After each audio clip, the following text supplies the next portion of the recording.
오늘 우리에게 허락하신 하나님의 말씀은 신약 성경 중 요한계시록 18장 20절부터 24절까지인데요. 오늘 저와 여러분 모두께서는 20절 말씀만 합독하시면서 말씀을 받도록 하겠습니다. 오늘 우리가 함께 읽으면서 받을 하나님 말씀은 신약 성경 중 요한계시록 18장 20절 한 절의 말씀입니다. 우리 이 말씀을 우리가 함께 읽으면서 받도록 하겠습니다. 하늘과 성도들과 사도들과 선지자들아, 그로 말미암아 즐거워하라. 하나님이 너희를 위하여 그에게 심판을 행하셨음이라 하더라. 아멘. 지난 주일에 하나님께서는 말씀을 통해서 성도의 즐거움은 예수님이시고, 그렇게 예수님으로 인한 즐거움은 성도들의 증거라라고 하였습니다. 오늘 우리 기도를 드려주신 권사님께서도 이 말씀을 붙잡으시고 함께 기도를 드려주셨는데, 예수님께서 성도들의 즐거움이 되어주신 것은 다른 것에 그 이유를 두지 않으셨습니다. 예수님께서 내가 원하는 것을 다 해주시는 도깨비 방망이시기 때문에, 예수님께서 공부를 조금 열심히 하지 못했어도 좋은 대학교에 기적을 베풀어서 입학을 시켜 주실 것이기 때문에 그러한 이유를 성경은 말씀하고 있지 않았습니다. 예수님께서 세상 사람들이 아닌 예수 그리스도의 이름을 믿는 성도들에게 즐거움인 이유는 죄로 인해 죽었던 우리 사람의 영혼을 살려주신 분이시기 때문이다 라고 하였습니다. 예수님께서는 성도의 영혼을 살려주시고 또한 방치하지 않으실 뿐더러 살림받은 영혼을 구원의 길로 인도하시고 그 영혼이 영생할 천국에, 즉 구원의 문을 통과하도록 안내하여 주신 분이 되어지시기 때문에 천국문을 통과할, 천국의 소망과 확신을 품고 살아갈 성도들에게 즐거움이 되어지시는 분이라 하였습니다. 그리고 나아가서 우리 사람은 죄로 인하여 하나님과 불통한 관계가 되어지고 말았으나, 하나님께서는 예수님을 통해 하나님과 화목해 하는 중보자로 예수님을 삼아주셨기에, 성도라면 하나님과 화목해 해주신 예수님으로 인하여 즐거움을 얻게 되어진다라고 말씀하여 주셨습니다. 또 말씀드릴게요. 설교했기 때문에, 예수님 때문에 억지로 즐거운 삶을 사시라는 것이 아니에요. 설교를 들으셨기 때문에 나 예수님 때문에 슬프지만 한번 즐거워해봐야지, 이것을 우리들에게 사실상 말씀하신 것도 아니셨어요. 예수님이 내 영혼의 구원자, 예수님이 내 영혼을 살리신 분, 예수님이 지금 이 순간에도 나를 천국으로, 구원의 길로 인도하여 주시는 분, 예수님께서 감히 면전을 대놓고 보지도 못할 우리 인생들과 하나님 사이의 관계에서 그 관계를 형통케 하도록, 화목케 하도록 중보자의 역할을 해주신 분, 이것이 믿어진 성도라면 예수님으로 인하여 즐거워하는 그 열매와 증거가 나타나 보이게 된다라는 말씀이었습니다. 말씀이 믿어짐으로 한 주간 동안 즐거운 날들을 보내셨습니까? 괴롭다가도 이 말씀이 생각나면, 교회 가기 싫다가도 이 말씀이 생각나면, 내 멋대로 살고 싶다가도 이 말씀이 생각남으로 인해 우리 말씀으로 더 한 발짝씩 나아오고, 주님으로 인한 사람과 세상이 가져다 줄 수 없는 이 희락을, 이 즐거움을 과연 저와 여러분은 누리고 맛보며 지내셨고 또 지내고 있는가라고 하는 거예요.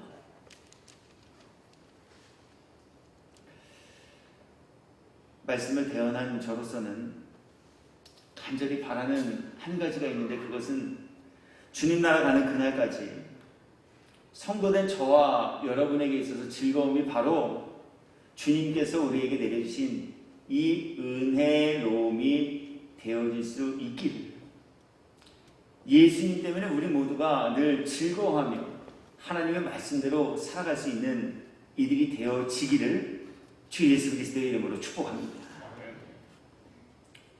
말씀 나누게 하신 이유가 여기에 있어요. 아시잖아요.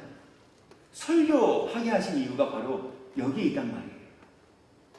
그저 35분, 40분 잡담을 하고 설이나 풀면서 시간을 때우려고 하나님께서 성경의 말씀을 기록해 하시고 우리에게 나누게 하신 것이 아니라, 우리는 과연 하나님 말씀 앞에서 참 성도인가? 구원받은 이들인가? 예수님 때문에 정말 즐거워하고 있는가? 라고 하는 것을 늘 확인받고 말씀에 비추어 우리들의 영혼을 바르고 온전하게 세우게 하시기 위해 주님 이 말씀, 이러한 교훈의 내용들을 나누게 해주셨다라고 하는 거예요.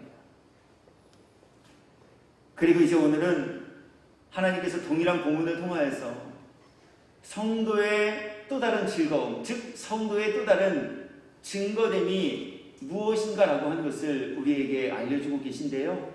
그 내용은 다음과 같습니다. 제가 우리가 함께 읽은 20절의 말씀을 다시 한번 읽어드리면서 오늘 말씀의 주제가 되어질 부분을 조금 힘주어서 읽어드려 보도록 하겠습니다. 하늘과 성도들과 사도들과 선지자들아, 하나님 오늘 성도들에게 말씀하고 계셔요. 이 말씀을 들을 이들은 성도들이에요. 무엇을 말씀하십니까? 그로 인하여 즐거움. 우리 이거 지난 주일에 살폈어요. 지금 앞서서도 그 내용 다시 한번 짚어봤어요. 그러면서 주님은 또 다른 내용을 성도들에게 말씀하고 계신데요. 그로 말미암아 즐거워할 뿐 아니라 하나님이 너희를 위하여 그에게 심판을 행하셨으므로 인하여서도 즐거워하라 말씀하십니다. 그렇다면 오늘 말씀을 통해 하나님께서 성도에 합당한 증거로 우리에게 밝히 보이시는 것은 하나님의 심판으로 인하여서 즐거워함이 성도에 합당한 증거다라고 하는 것입니다. 성도의 즐거움이 바로 하나님의 심판이요, 하나님의 최후 심판하심이 성도로서의 즐거움인가 동시에 성도가 누릴, 그리고 성도가 보일 가장 확실하고도 분명한 증거다라고 말씀하고 계시다는 겁니다. 그렇다면 왜 하나님께서는 굳이 다른 것이 아닌 하나님의 심판, 사실 즐거운 내용은 아니잖아요. 어감으로도 심판, 재앙, 멸망, 우리들의 마음을 즐겁게 하는 단어들은 아니지 않습니까? 그럼에도 불구하고 왜 하나님께서는 성도의 즐거움이 하나님의 심판이다 이렇게 말씀하고 계실까라고 하는 거예요. 그것은 바로 하나님의 심판이 성도들을 박해하던 이들에게는 종말의 날이 되어지기 때문이다라고 알려집니다. 오늘 말씀에서 성도들아 하나님께서 너희를 위하여 그에게 심판을 행하셨음이라 이로 인하여 즐거워하라 이렇게 말씀하고 계시다는 거예요. 그러면서 이 말씀 속에서 심판받을 그들은 성도들을 유혹하고 또 성도들을 믿음으로부터 멀어지게 하기 위해 때로는 박해함으로 구원의 길로부터 떠나게 하는 일을 했던 존재들이었다라고 하는 거예요. 그들에게 오늘 하나님의 심판이 내려지게 되었고 그 심판으로 인하여 성도는 즐거워하라 말씀하고 계시다는 겁니다. 계시록 13장 15절 말씀 읽어드려 볼게요. 오늘 심판이 어떤 이들에게 미치고 있는가, 그리고 그것을 보면서 성도는 왜 즐거워할 수밖에 없는가 하는 이유를 성경은 먼저 우리들에게 이렇게 알립니다. 그가 권세를 받아 그 짐승의 우상에게 생기를 주어 그 짐승의 우상으로 말하게 하고 또 짐승의 우상에게 경배하지 아니하는 자는 몇이든 다 죽이게 하리라. 믿음의 정절을 지킨 사람들, 그들은 박해하던 사람들이었어요. 그냥 야 교회 가지 말자, 야 오늘만 하루 나랑 같이 놀자, 에이 교회 가서 뭐해, 이 정도로 유혹하는 데에 그쳤던 사람들이 아니라 예수 믿을 거야, 안 믿을 거야? 믿을 거야? 며칠은 다 죽이는 일을 했던 사람. 오늘 그들에게 하나님의 심판이 내려지고 있다는 거예요.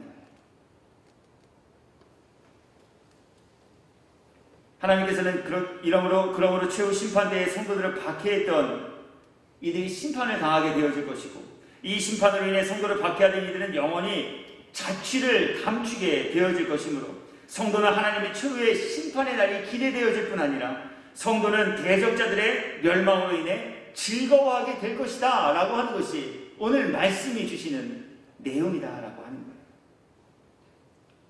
그런데 우리 여기서 한 가지 생각해 볼 것이 있어요. 어쩌면 여러분들도 지금 이 말씀을 들으면서 조금 마음속에서 과연 그럴까? 혹은 고개가 좀 갸우뚱해지는 생각이 찾아오신 분들이 있으실지도 모르겠어요. 저건 아닌 것 같은데. 악인의 심판을 보면서 성도가 즐거워한다? 저건 좀 하나님의 말씀과 대치되는 것 같은데.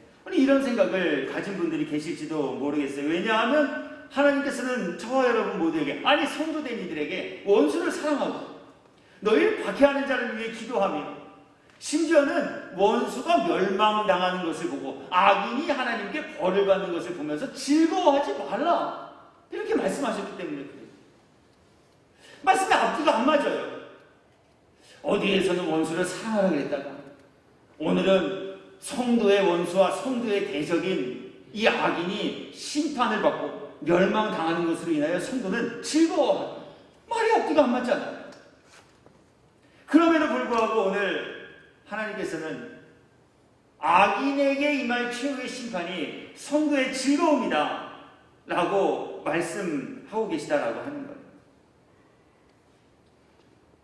그래서 자칫 이 말씀은요, 나를 괴롭히던 대상이 망하게 되어짐에 대해, 나를 괴롭히던 사람이 하나님이라는 절대 주권자의 힘에 의해 무기력하게 멸망당하는 것을 보면서 아이 쌤통이다, 아이 고소하다, 이런 것을 느끼라, 또 이런 것을 느끼게 해주겠다 라는 말씀처럼 해석되고 이해되어지기 십상이에요.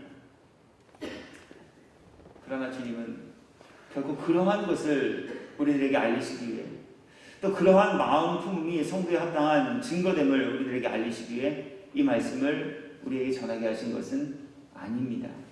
그렇다면 과연 하나님께서는 왜 악인의 심판당함이 성도의 즐거움이며, 왜 악인의 최후 심판의 날이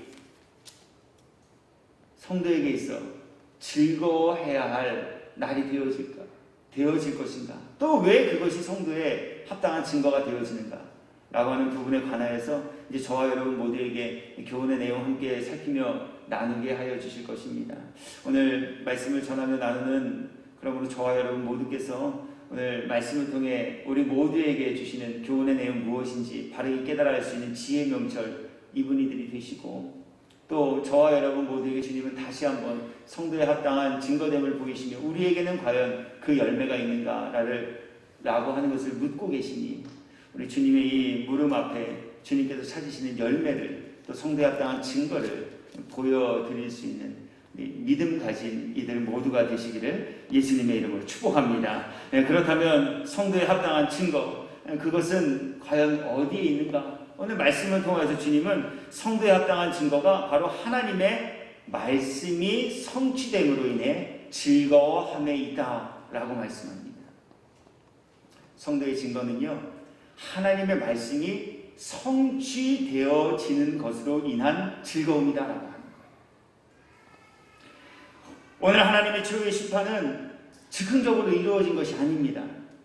하나님께서 갑자기 화가 나셔서 악인들에게 진노의 잔을 쏟아 부으신 것이 아니라는 거예요.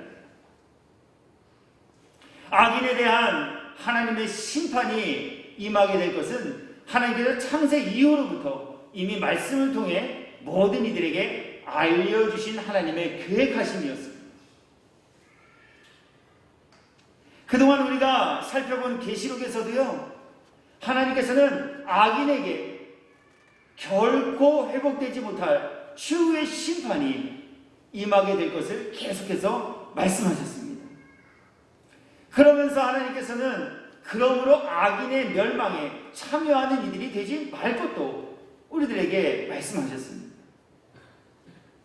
그럼에도 하나님께서는요, 하루를 천년같이, 그리고 천년을 하루같이 한 영혼이라도 더 구원하시기 위해 악인에게 예고된 심판을 계속 연기하셨습니다. 하지 못하셨기 때문이 아니에요. 능력이 없었기 때문이 아닙니다.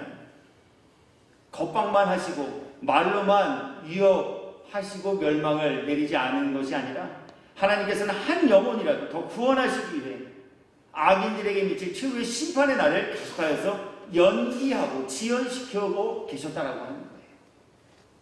이러한 이유들로 인해서요, 사람들은 하나님의 말씀에 의구심을 품기 시작하게 되었습니다.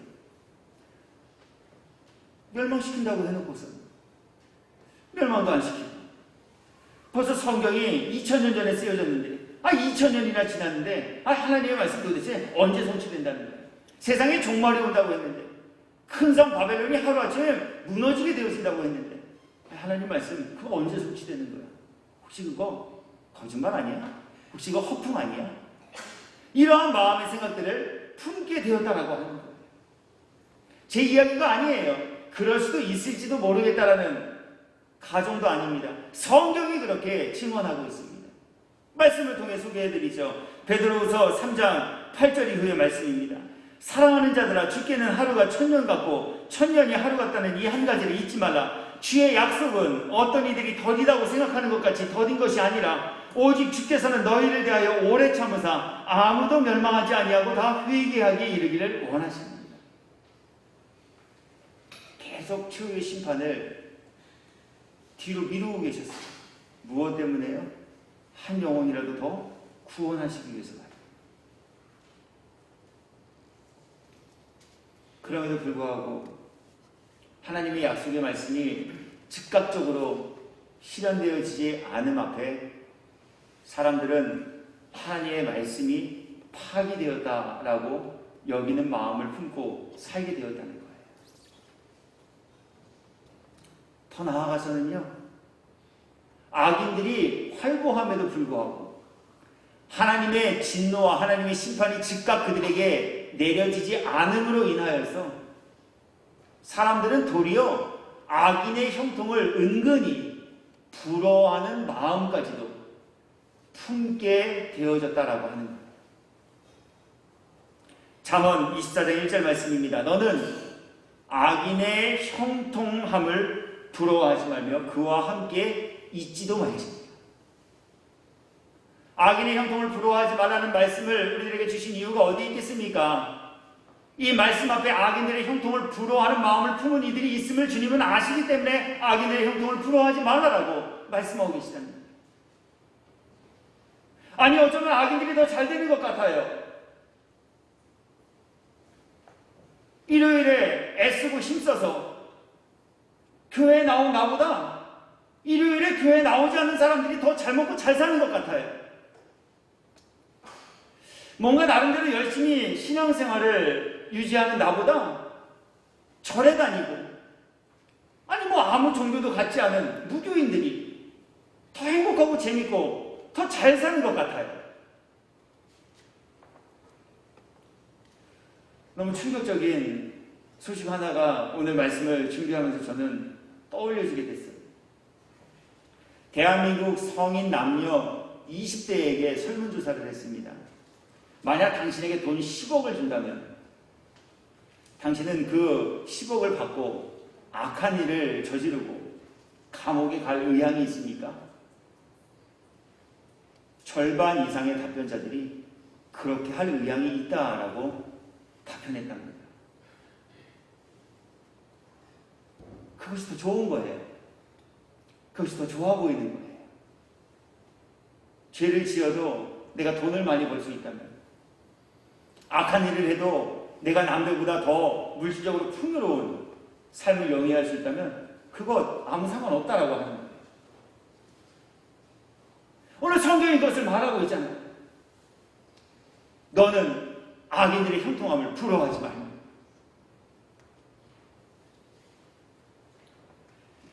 그런데 이제 하나님의 이 모든 예고된 말씀이 성취되어지는 것을 성도들뿐만이 아니라 모든 이들이 목격하게 되어짐으로 인해 이 말씀을 믿음으로 이 약속의 말씀이 실현되어질 그날을 기대했던 성도들에게는 바로 하나님의 이 말씀이 성취되어진 그날, 그때가 즐거움을 얻게 되는 날이다 라고 하는 것을 오늘 하나님 우리 모두에게 교훈의 내용으로 나누게 하고 계시다라고 하는 거예요. 말씀의 이해를 돕기 위해서 제가 예화 하나를 좀 나누려고 해요. 저는 어린 시절을 아버지와 꽤 오랜 시간 떨어져 지냈습니다. 이유는 다른 데 있지 않아요. 저희 아버지께서 중동의 건설 근로자로 일하러 가셨기 때문에 그래요. 약 5년간을 아버지와 떨어져서 어머니, 누나와 함께 외가가 있는 강원도 홍천 서석에서 유아 시절을 보냈습니다. 제가 그곳에서 지내면서 아주 가끔 아버지에게 편지가 배달되어지는데요. 그 안에는 가족의 안부도 있지만 아버지가 제게 주신 약속의 내용들도 있어요. 영신아, 아빠가 여기서 너를 위해서 장난감을 하나 샀는데 내가 한국에 가면 꼭 이것을 너에게 전달해 줄게. 또 그 장난감에 대해서도 묘사를 하시죠. 그런데 아버지께서 설명해 주신 제게 곧 주겠다라고 한 그 약속이 있는 장난감은요, 제가 한 번도 보지도 듣지도 못했던 것들이에요. 팔다리가 달려있고 눈에서 번쩍번쩍 불이 나고 배터리를 넣어서 스위치를 올리면 스스로 걸어가기도 하고 앉기도 하고 일어서기도 하고 그런 장난감이에요. 1980년대 강원도 홍천 서석이라는 동네에서는 그런 장난감을 전혀 구경할 수가 없었어요. 그런데 아버지께서는 그런 장난감이 있대요. 당신이 저를 위해 사셨대요. 그리고 내가 약속한 날이 돼서 한국에 귀국하게 되면 그 장난감을, 너를 위해 준비한 그 장난감을 제게 주시겠대요. 보지 못했기에, 만져보지 못했기에, 들어보지 못했기에 상상 속에서만 그려졌던 그 장난감, 실체가 있지 않기 때문에 때로는 정말 그런 것이 있을까? 라고 생각만 하였던 그 장난감. 그러나 아버지께서 그렇다라고 하시니까 그거 듣고 나가서 친구들에게 자랑합니다. 야, 우리 아빠가 말이지 지금은 돈 벌러 사우디 가셨는데 이제 귀국하면 나한테 이런 장난감 사주시겠대. 이 장난감 나 위해서 사놓으셨대. 나 이제 이런 장난감 꼭 생길 거야. 제 기억으로는 그때 당시에 그로 인해서 제가 친구들에게 좀 놀림을 당했었던 것 같아요. 친구들이 야, 그런 장난감이 세상에 어딨어?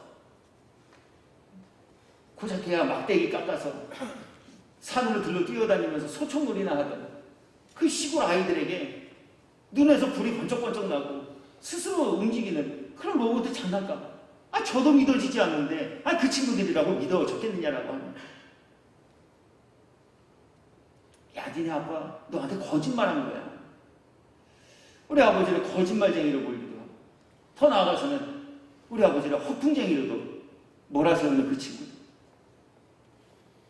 그런데 몇 날 며칠, 몇 해가 지나고 아버지가 귀국하셨어요. 큰 보따리가 열려질 때마다 가족들이 준비한 선물들이 하나씩 풀어지고 결국에는 제게 약속했던 그 로봇 장난감, 그것이 제 손에 쥐어졌을 때, 그리고 그것을 들고 나가서 친구들에게 당당히 야, 봐, 내가 그때 말했지, 우리 아빠가 사다 준다고 했지, 이거지 라고 했을 때 그 뿌듯함과 그 즐거움, 오늘 주님이 그것을 우리들에게 말씀하시며 바로 이것이 하나님의 약속의 모든 말씀들을 믿는 성도에 합당한 증거됨을, 하나님의 말씀이 실현되어짐이 성도에게 있어서는 가장 즐거움이 되어지는 이유임을 우리들에게 알리고 계시다라고 합니다. 말씀을 우리 그동안 많이 나눴잖아요. 하늘의 별의 3분의 1이 떨어지고 바다의 3분의 1이 오염되고 강의 근원의 3분의 1이 죽고 청황생말, 녹황생말, 뭐 이해되지도 않고 들어도 정말 저게 그걸까? 마음에 가끔 의심도 생기기도 하고 큰 성 바벨론이 하루아침에 무너졌다고? 어떻게?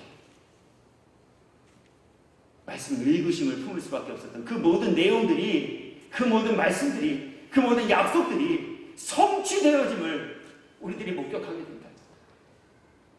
그리고 그 말씀은 반드시 성취되어질 것이라는 것을 믿는 믿음을 가졌다면, 그래서 그 말씀대로 모든 것이 성취되어짐을 목격하는 그 순간, 그 말씀을 믿은 이들에게는 얼마나 큰 즐거움이 따라오겠는가라고 하는 이야기.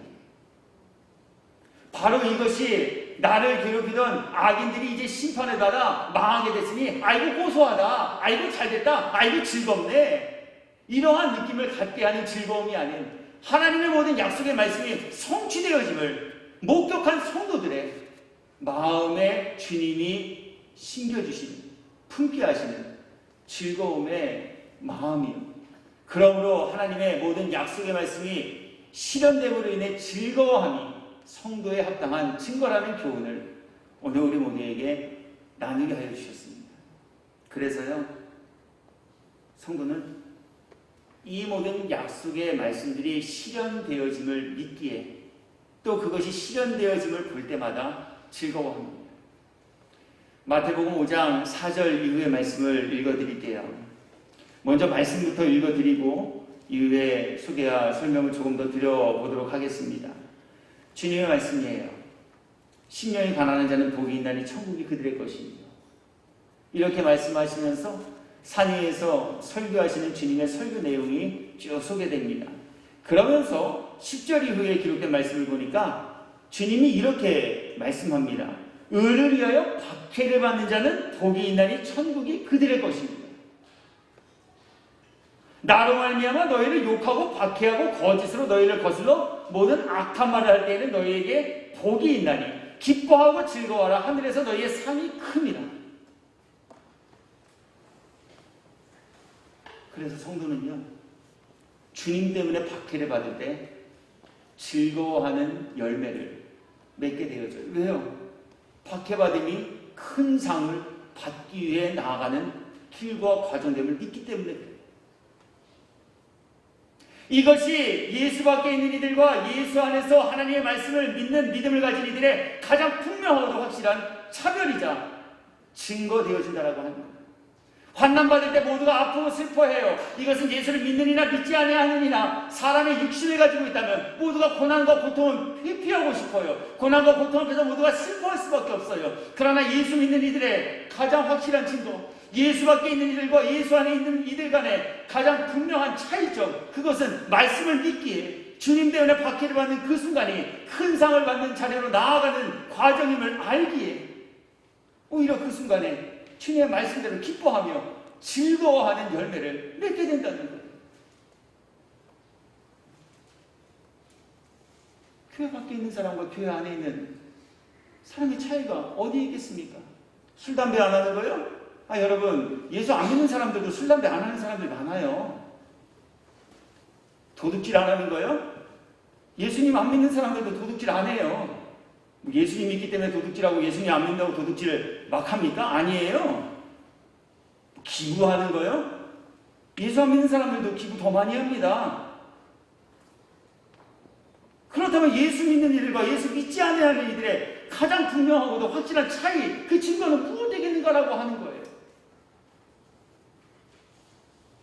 그것에 대해 오늘 주님이 말씀하고 계시다는 거예요.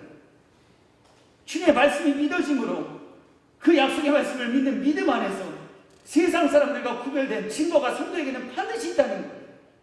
그것은 바로 하나님의 약속의 말씀이 실현됨으로 인해 즐거워하는 증거라 주님 오늘 우리에게 말씀하고 계십니다. 욥을 보시기 바라요. 여러분 이해되십니까? 하나님이 의인이라 인정하신 욥, 자녀 다 걷어가셨어요. 욥이 잃은 재산 다 걷어가셨어요. 나중에 욥의 건강까지도 빼앗아 가십니다. 아무것도 남은 것이 없어요. 얼마나 그의 삶이 나락으로 치닫았는지 그의 아내가 하나님을 저주하고 욕하라, 그리고 죽으라, 이렇게 말할 정도였어요.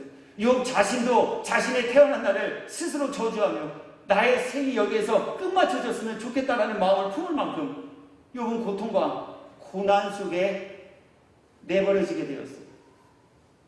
그럼에도 불구하고 똑같은 고난당함과 똑같은 괴로움 앞에서 의인으로 하나님께 인정받았던 욥의 구별됨이 어디 있었습니까?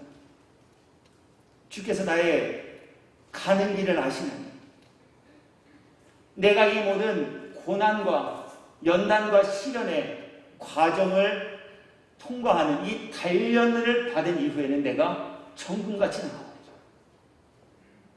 주님의 약속의 말씀을 믿었기 때문에 그래요. 하나님께 선을 이루어주실 여호와 하나님을 믿는 믿음이 그를 극한 상황 속에서도 낙심하고 절망하지 않게 한 큰 힘과 이유가 되었다라는 겁니다. 욥이 설교를 했기 때문에요. 어떤 목사님이 욥에게 찾아가서 욥씨 고난을 당해도 그렇게 하면 안 됩니다. 하나님 저주하면 안 돼요. 기도하셔야 돼요. 신방해줬기 때문에요? 아니에요. 하나님의 약속의 말씀을 욥은 믿는 믿음을 가졌어요. 환난은 인내를, 시련은 연단과 소망을 우리 인생들에게 주는 그 찬란한 빛으로 나아가는 과정이 됨을, 그것을 약속하신 하나님의 말씀을 욥을 믿는 믿음을 가지고 있었다는 거예요. 그 믿음이 욥을 욥되게 하였어요. 그 믿음이 욥을 세상과 구별된 성도로서 약간 증거 바라며 살게 한 힘이 되었다는 거예요. 오늘 저와 여러분은 어떻습니까? 우리는 정말 세상 사람들과 구별된 성도라 스스로 일컬으면서 그렇다면 성도로서의 이 합당한 증거 가지고 있는가라고 하는 거예요. 주님의 약속의 말씀 때문에 우리는 즐거워하고 있는가라고 합니다. 괴로워요? 힘들어요? 여러분께서는 저를 어떻게 보시고 어떻게 평가하실지 모르겠지만 저도 살면서 인생의 괴로운 부분 왜 아니었겠어요? 저도 고독하고 저도 힘들고 저도 모든 것을 다 던져버리고 싶은 그런 절망스러운 마음이 찾아올 때도 얼마나 많이 있는지 몰라요. 자괴감이 들기도 하고 포기하고 싶고요. 그러나 세상 사람들과 구별된 성도에 합당한 증거, 그 어렵고 힘든 상황 속에서도 주님의 약속의 말씀이 있음을 믿기에, 그 말씀을 붙잡기에 또 한 번 일어설 수 있는 것 아니겠습니까? 또 그 약속의 말씀을 믿기에 우리는 그 약속의 말씀을 따라 앞으로 한 걸음씩 정진할 수 있는 힘을 얻게 되어지는 것 아니겠어요? 어쩔 수 없이 사는 거라고요? 먹고 살 게 없으니까 하는 거라고요? 아시잖아요, 여러분. 먹고 사는 걸로 따지면 저도 나가서 다른 일 하면서 먹고 살 수도 있어요. 그러나 우리를 예수 안에 잡아놓는 힘, 우리를 말씀에 소망을 두고 살아가게 하는 이유, 그것은 다른 것에 있는 것이 아니잖아요. 하나님의 약속을, 말씀을 믿는 그 믿음 때문에 그 약속의 말씀이 반드시 나에게 미치어 임하고 역사될 것을 믿는 믿음과 소망 때문에 우리 말씀 붙잡고 살게 되는 것 아니겠는가라고 하는 거예요. 오늘 주님 저와 여러분 모두에게 이것이 성도에 합당한 증거라 교훈하십니다. 그렇게 우리들에게는 이 증거와 열매가 나타나 보여지고 있는가라고 하는 걸 묻고 계셔요. 주님의 약속의 말씀으로 인하여 즐거움이 성도의 증거라 했으니 우리 모두가 성도 되었으면 주님의 약속의 말씀이 성취되어질 것을 믿는 믿음으로 즐거워하며 살아가실 수 있는 하나님 나라에 속한 하나님의 모든 백성들이 되시기를 주님의 이름으로 축복합니다. 오늘 주님 이것 우리들에게 교훈하십니다. 두 번째, 성도에 합당한 증거는 하나님의 주권을 침노하지 않는 것이다 말씀하셔요. 오늘 하나님의 최후의 심판이 미친 이들은 성도를 박해하는 이들이다라고 하였습니다. 죽이기까지 했대요. 그런데 성경은 그 어느 한 곳에서도 믿음으로부터 떠나게 하기 위해 자신들을 박해했던 성도의 대적들을 향해 성도들이 친히 그 원수를 갚았다라는 이야기가 소개되고 있잖아요. 무엇을 의미해요? 하나님의 심판의 날을 성도들은 기다렸어요. 하나님께 모든 것을 다 맡겼다라는 것을 뜻해요. 내가 하지 않았어요. 내가 직접 가서 시시비비를 따지고 잘잘못을 가려 그 사람을 판단하고 정죄하며 심판하지 않았어요. 하나님께 심판의 주권을 있음을 믿는 믿음 때문이었어요. 그래서 하나님께서는요, 신앙의 선진들을 통해 성도에 합당한 증거가 타인을 정죄하지 않고 하나님의 주권인 이 심판을 자신 스스로가 행함으로 하나님의 주권을 침노하지 않는 것이 바로 성도에 합당한 증거라 우리들에게 말씀하고 있습니다. 다윗이 그랬습니다. 말씀을 읽어드릴게요. 사무엘상 24장 4절 이후의 말씀인데요. 해당되어지는 내용만 제가 좀 읽어드리면서 소개하겠습니다. 사울의 옷자락을 뱀으로 말미암아 다윗의 마음이 찔려 자기 사람들에게 이르되 내가 손을 들어 여호와의 기름 부음을 받은 내 주를 치는 것은 여호와께서 금하시는 것입니다. 그는 여호와의 기름 부음을 받은 자가 됨이니라 하고 다윗이 이 말로 자기 사람들을 금하여 사울을 해하지 못하게 합니다. 여호와께서는 나와 왕 사이를 판단하사 여호와께서 나를 위하여 왕에게 보복하시려니와 내 손으로는 왕을 해하지 않겠다. 무슨 내용인지 이렇게 잘 알고 계시리라 여깁니다. 사울은 다윗이라는 분을 죽이기 위해 혈안이 되신 분이에요.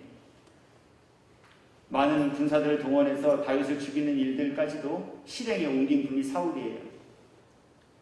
다윗에게 있어 원수, 자신의 생명을 해하기 위해 혈안이 된 이와 다윗이 1대1로 복대할 수 있는 기가 막힌 타이밍을 맞이하게 됐습니다.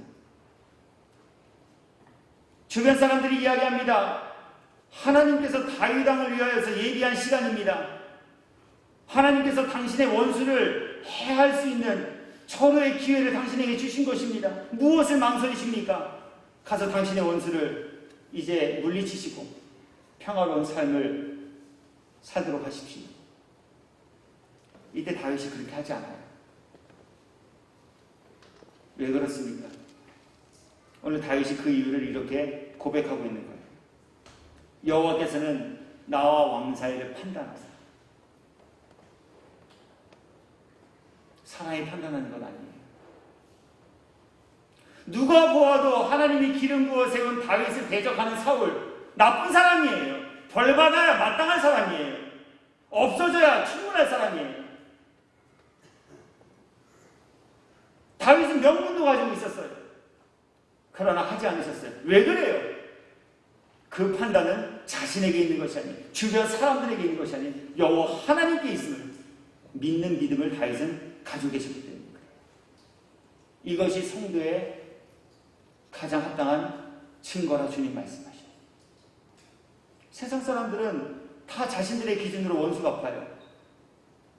열받으면 화내요. 나에게 손에 끼치면 쫓아가서 멱살 잡아요. 나의 마음에 들지 않으면 서로 등 돌리고 관계하지 않아요. 매정하게 내칩니다. 그리고 그 원수와 내가 당한 피해를 보복할 타이밍을 맞이하면 그 타이밍을 절대 놓치지 않아요. 아니 일부러라도 복수할 기회를 칼을 갈며 노리고 사는 것이 예수 밖에 있는, 아니 일반적인 사람들의 모든 습성이자 마음이에요. 그렇게 주님은 예수님을 믿는 믿음의 성도들의 가장 확실한 증거는 이처럼 스스로 복수하지 않고 사람과 사람 사이에 모든 일어날 일들의 판단을 주님께 아뢰고 주님께 맡기는 것에 있다라고 말씀하고 계시다는 거예요.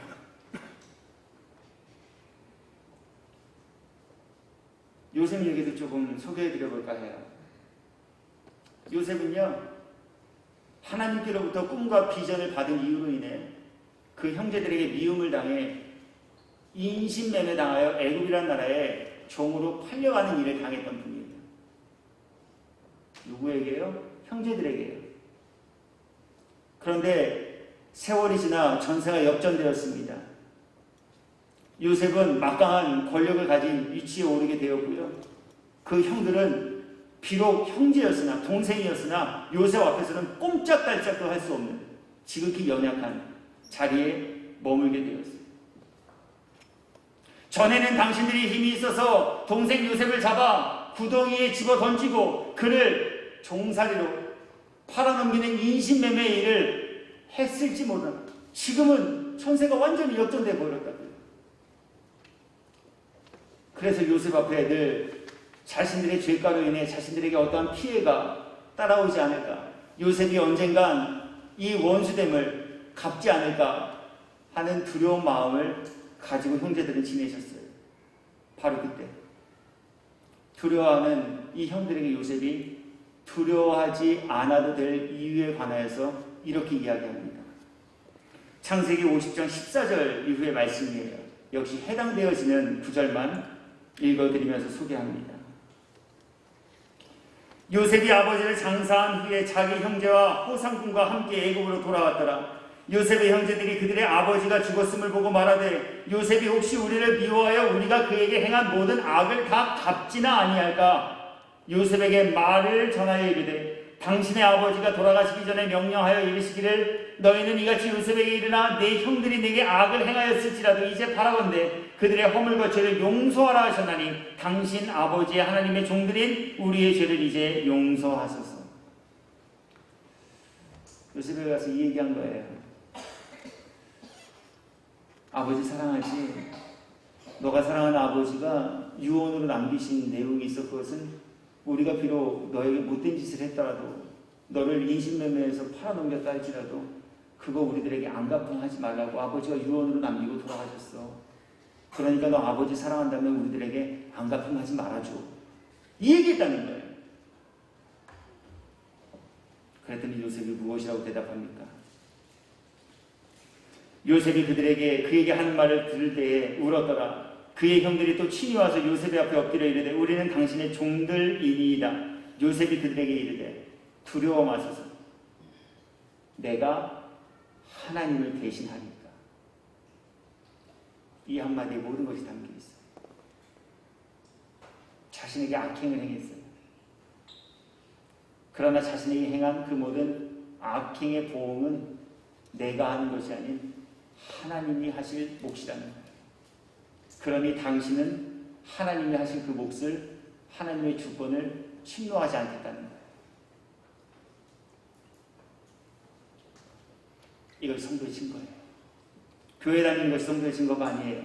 예수 안 믿어도 교회 나올 수 있기 때문에 그래요. 윤리도덕적으로 착하게 사는 게 성도의 증거 아니에요. 성도의 증거라 할 수 없어요. 예수 안 믿어도 윤리도덕적으로 착하게 사는 일이 너무 많기 때문에 그래요. 우리가 생각하는 우리의 기준에서 이런 것이 성도겠구나. 이렇게 하는 것이 성도겠구나.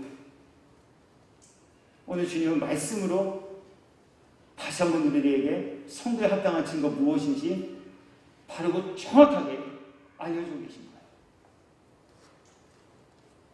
성도의 증거는 하나님 말씀의 성취됨으로 인해 즐거워하는 거예요. 성도의 증거는 하나님의 주권을 침노하지 않는 거예요. 하나님의 주권을 침노하지 않으며 살고 계십니까? 내가 하나님을 대신해서 지금 심판하고 있진 않나요? 내가 하는 건 다 맞아. 나 외에 다른 사람이 하는 건 다 틀렸어. 우리 이 기준 가지고 상대를 정죄하지 않나요? 당신 권사십이나 됐으면서 왜 그러고 살아? 당신 목사면서 왜 그렇게 살아? 당신 교회 다닌다면서 왜 그렇게 살아? 우리가 우리 멋대로 우리가 가진 기준으로 상대를 정죄하고 판단하면서 우리가 다 심판자가 되고 있진 않나요? 목사가 뭐 저래? 목사는 역으로 성도가 뭐 저래? 우리 이러면서도 교회 다니니까 난 성도야. 우리 이렇게 착각하고 있진 않나요? 더 나아가서 나 열받게 한 사람 어떻게 하면 복수해 줄 수 있을까? 우리 그날을 손꼽아 기다리며 복수의 칼날을 갈고 그 비수를 가슴에 품고 살고 있지는 않는가라고 하는 거예요. 교회 다니면서도 말이에요. 설교하면서도 말이에요. 설교 들으면서도 말이에요.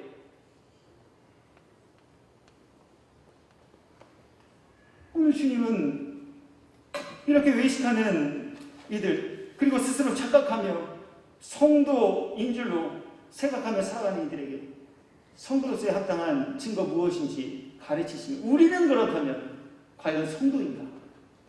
라고 하는 것을 점검받아보게 하시기 위하여서 이 교훈의 내용을 나누게 하여 주셨습니다.